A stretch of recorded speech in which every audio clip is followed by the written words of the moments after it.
За энэ 7 хоногт Монгол банкны 2025 оны тайланг эдийн засгийн байнгын оргоор хэлэлцээ. За тэр танилцуулгаар бол ерөнхийдөө Монгол банк одоо үүсэж байгаа алдагдлаа 2030 он хүртэл Монгол улсын засгийн газрын өрийн үнэсээр санхүүжүүлнэ гэсэн ийм одоо төлөвлөгөөтэй байна гэдгийг танилцуулсан.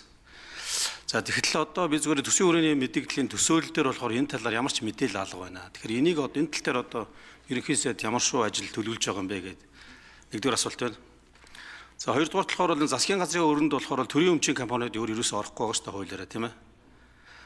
Тэгээд төсвийн хүрээний мэдээлэл төсөөлөл дээр төрийн өмчийн компани төсвийн орлогод оруулж байгаа ногдлол ашиг татварын талаарх одоо төсөөллүүд бол мэдээ тусч байгаа. Тэгэхээр одоо энэ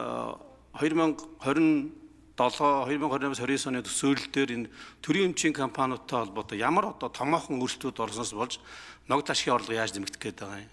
Татвар нь яаж нэмэгдэх гэдэг тооцооллууд дээр нэг тайлбар хийгээч гэдэг. За 3 дугаар асуулт болохоор бол одоо ерөнхийдөө ингээ хараад үзэхээр өнөөдрийн манай уул уурхайн салбараас хамаарсан эдийн засаг маань ингээд бас тодорхой хэмжээний юм хүндрэлд ороод байгаа гэдэг нь харагдаж байна. Тэгэхээр өнөхөр ингээ эдийн засаг хумигдлаа гэвэл засгийн газраас хэрэгжүүлэх хамгийн одоо чухал 3 одоо эдийн засгийн төлөх 3 том төсөл маань юу юм бэ? гэсэн ийм асуулт асууя. За ерөнхийдөө хариулъя. За их хурлын дарга багта иргэдийг үнийн өсөлтөөс хамгаалах арга хэмжээний тухай тогтоол баталж байхад Монгол банк санхүүгийн зохицуулах оронд үүрэг өгсөн. Соронзон гишүүн бас ажлын хэсэгт байдаг, Тэмүүлэн гишүүн ахалж ийсэн. Энэ хүрээндээ Монгол банкн дээр өнгөрсөн хугацаанд явуулсан сахилга батгүй хариуцлагагүй үйлдэл хэрэгс хэтэрсэн. Тийм учраас энэ Монгол банк энэ өнгөрсөн хугацааны зах замбраагүй сахилга батгүй үйлдэлтэй дүгнэлт хий. Тийм учраас тэр алдагдлаа бууруулаа. Ингэхгүй болвол цаашаа одоо явах замгүй боллоо гэсэн. Онлын хувьд зөвлөдөө Монгол банк засгийн газраас одоо санхүүжүүлээд тэр алдагдлаа бууруулах одоо шаардлагатай ийм одоо саналаа бол хуулийн хүрээнд оруулж ирж байгаа юм шиг байна.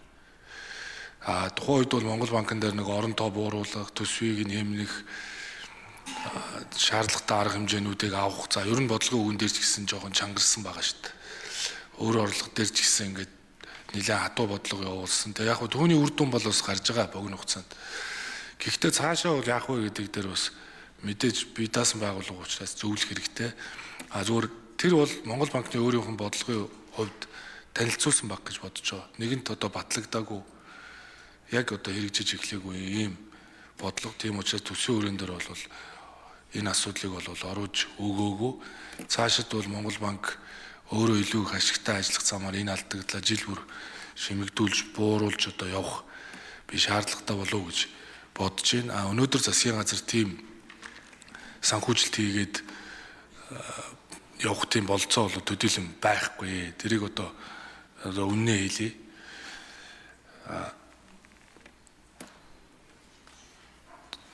За өөр юу гэсэн бэ? Эдийн засаг хумигдлаа гэвэл.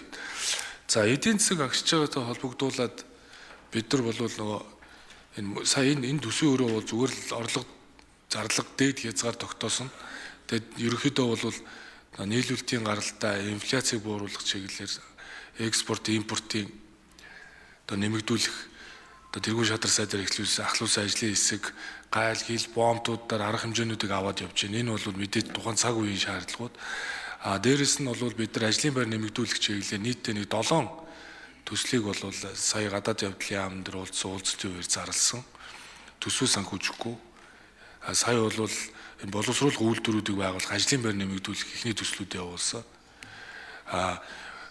Энэ бага орлоготой иргэдэд дэмжих чиглэлээр энэ татварынхаа хуулийг барьж байна. Ингээд энд үед бол илүү ажлын байраа хадгалах тал руу шинэ ажлын байр нэмэгдүүлэх чиглэл рүү гол бодлогоудаа бол оруулж байгаа. Тэгээд төсөвтөгөө зэрэгцүүлээд шаардлагатай эрх зүйн орчнуудыг оруулж.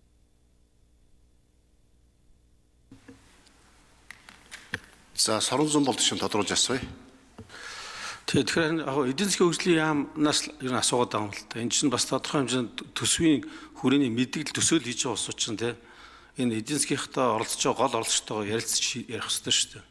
Тэгж л асуугаад байхгүй. Төсөөл дээр хүртэл юу ч байхгүй нэг. Зүгээр яг сая би сонсоход хөгжлийн банкны дөрмийн санг 1.80 төгрөгөөр шууд нэмсэн байлээ шүү дээ. төрийн өмчийн компаниудаа яриад тэгсэн мөртлөө Монгол банкныхаа алдагдлыг нэг жилд нэг их нэдэр нэмье гэдэг юм а ярьж чадахгүй байгаа нь л өөрөө буруу байна гэдэг байхгүй. Энэ дээр эдийн засгийн хөгжлийн яамнаас яг тодорхой хариулж би сая 3 асуулт асуулсан шүү.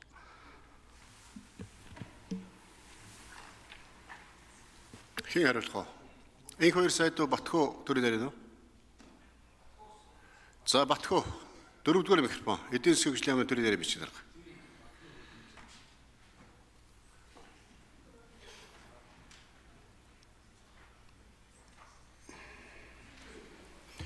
За Соронзон бол гишүүний асуултанд хариулъя.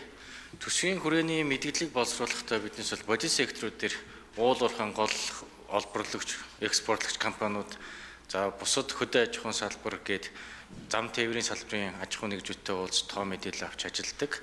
Түрүүн таны дурдсан хөгжлийн банкны одоо өөрийн хөрөнгийг зохистой түвшинд хөргөж нэмэгдүүлэх асуудал бол хөгжлийн банкны хувьцаа эзэмшигчин одоо засгийн газрыг төлөөлөл эдийн засгийн хөгжлийн яам ажиллаж байгаатай холбоотой дотоод засгийн газрын түвшин шийдсэн асуудал байгаа. Монгол банк маань өөрөө бие даасан хуультай түрүүн бас ерөнхий сайдын хэлжсэн тэр өөрсдөө үйл ажиллагааны ашигт байдлаа хангаад төсвийн одоо үр ашиггүй зардлаа хэмнээд явах нь зүйтэй хаа гэж үзэж байгаа. Ер нь бол гол мөнгөний одоо нийлүүлэлтийг хариуцж байгаа, инфляцийн түвшин бас хариуцж байгаа, гадаад валютын албан нөөц, долларын төгрөгийн ханшийг хариуцж байгаа байгууллагын хувьд бол голлох шийдвэрүүд нь бие даасан байдлаар явдаг. Тусдаа хуультай. Тэгэхээр болоод яг тэр За гүйцэг хариулчих 4-р микрофон. тэгээ Монгол банкны алдагдлыг одоо төсвөөс санхүүжүүлэн гэдэг асуудал бол биднес тэр бол яригдаг байгаа. Санал ирээгүй байгаа.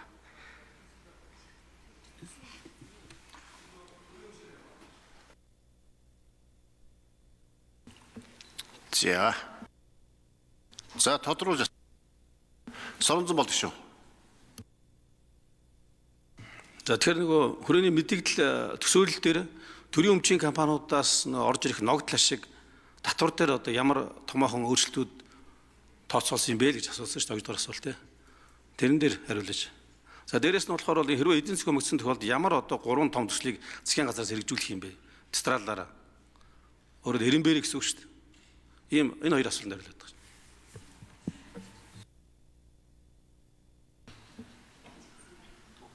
Батхуу дарга. За инкам болон хариулах уу? За ажлын хэсэг хариулъя. 4-р микрофон. За төрийн өмчит компаниудын ногдол ашигын тухай асуултанд хариулъя. Төсвийн хүрээний мэдээллийг хийхдээ бол гол экспортлогч, гол үйлдвэрлэлд хувь нэмэр оруулдаг том төрийн өмчит компаниудтай байнгын уулзалт мэдээлэл солилцоо хийж байгаа. Ногдол ашиг бол голлон Эрдэнэт болон Эрдэнэс тавталгоогоос төвлөрдөг. Мөн Эрдэнэс Critical Mining, Дархан төмөрлөг гэдэг компаниудаас бас төвлөрдөг ногдол ашигуд байгаа. Тэгэхээр нүүлсний хувьд бол 27 онд 100 сая тоннд хүргэн бит хэмжээ гэж тооцсон. Үүний 35-аас 40 сая тонн Эрдэнэс тавталгаатай холбоотой. Зэсийн хувьд бол нийт 600 мянга орчим тонн баяжмал Эрдэнэтээс экспортод гарна. Тэр дүнгээр ногдол ашгийг хуримтлалын сан төвлөрүүлэхээр тооцсон байгаа. Төсвийн хүрээнд бол хуримтлалын сан болон баялагын сангийн орлогод ордоггүй. За хариултаа дуусгач. 4-р микрофон. Төсвийн хүрээнд бол төсвийн тэнцвэржүүлсэн орлогын асуудал яригддаг. Тэрнээс төсвийн нийт орлогын асуудал яригддаггүй. Төсвийн тэнцвэржүүлсэн орлого дээр баялагын сангуудын орлогыг нэмээд нийт орлого болдог. Тэгэхээр хуулийнхаа хүрээнд бол бид нэр танилцуулга дээр зөвхөн тэнцвэржүүлсэн орлогын асуудлыг ялсан. Түүний цаана авсан экспортын төлөвлөгөөтэй уялдаад хуримтлалын сангийн орлого, ногдол ашигын орлогууд цаана тооцоол дээр бол байгаа. Тэр нь бол намар төсөв хийх үед нарийн задаргаатаа компани болгоны төлөвлөгөөтгөө танилцуулагддаг ийм зохицуулалттай байгаа.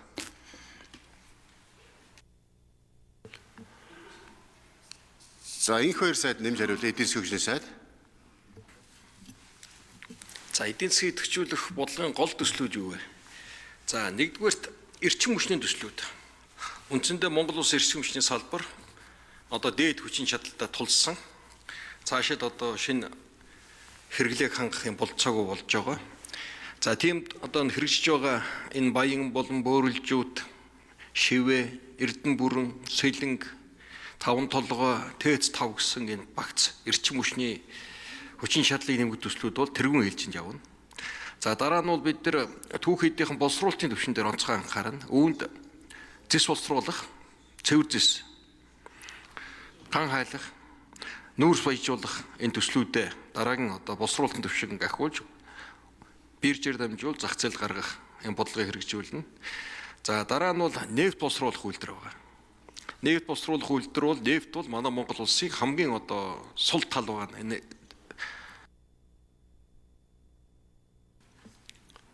За Нанздын Наранбаатар гişүн асуулт асууя.